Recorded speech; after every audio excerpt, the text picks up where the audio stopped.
નમસ્કાર, આપ જોઈ રહ્યા છો સંદેશ ન્યૂઝ। હું છું પ્રીતિ। મહત્વના સમાચાર વલસાડથી આવી રહ્યા છે કે જ્યાં ઉમરગામમાં વાતાવરણમાં પલટો આવ્યો છે। ઉમરગામ તેમજ આસપાસના વિસ્તારમાં વરસાદ હાલમાં વરસી રહ્યો છે, તો અસહ્ય ગરમી અને ઉકળાટ વચ્ચે ઉમરગામમાં વરસાદી માહોલ જામ્યો।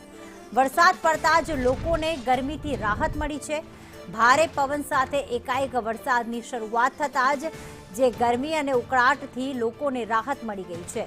હાલમાં વરસાદની શરૂઆત થઈ છે। વરસાદ પડતા ગરમીમાં રાહત તો મળી છે, પરંતુ કહેવાય કે આ એક ચોમાસાની શરૂઆત। હજી સત્તાવાર રીતે ગુજરાતમાં ચોમાસું ભલે ન બેઠું હોય, પરંતુ અત્યારે જે વાતાવરણમાં પલટો આવ્યો છે તેનાથી ગરમીથી રાહત મળી છે। અને હાલમાં વલસાડના ઉમરગામમાં જોવા જઈએ તો ઠંડકવાળું વાતાવરણ, ભેજવાળું વાતાવરણ જોવા મળી રહ્યું છે અને ધીમી ધારે હાલમાં વરસાદની શરૂઆત થઈ ચૂકી છે। ઉમરગામ તેમજ તેના આસપાસના વિસ્તારમાં અત્યારે ધુમ્મસભર્યું વાતાવરણ પણ જોવા મળી રહ્યું છે।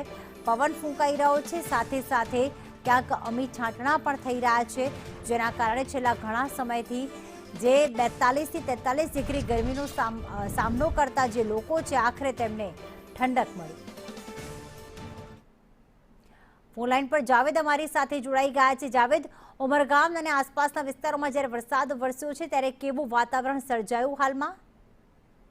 જી પ્રીતિ, અહીંયા ગરમી બાદ જે અચાનક જ વાતાવરણમાં પલટાયો છે, કહેવાય છે કે આગાહી પણ આપવામાં આવી હતી ને ચોમાસું પણ ધીરે ધીરે કેરળ, ગોવા અને મહારાષ્ટ્ર બાદ આગળ વધી રહ્યું છે। ત્યારે ગુજરાત અને મહારાષ્ટ્રની બોર્ડર પર અચાનક જ સવારે વાતાવરણમાં પલટાયો હતો। પવન સાથે ધોધમાર વરસાદ વરસ્યો હતો, જેને લઈને ઉમરગામ તેમજ આજુબાજુના વિસ્તારમાં જે છે અસહ્ય ઉકળાટ અને ગરમી વચ્ચે જે છે ઠંડક પસરી છે અને હાલ જે છે ત્યાં ઝરમર વરસાદ વરસી રહ્યો છે અને જે લોકો જે છે જે બહાર નીકળવા માટે વહેલી સવારથી જે અચકાતા હતા તેઓ હવે બિંદાસ નીકળી રહ્યા છે, કારણ કે જે ગરમી અને જે બફારો હતો ત્યાં હવે ઠંડક પસરી છે।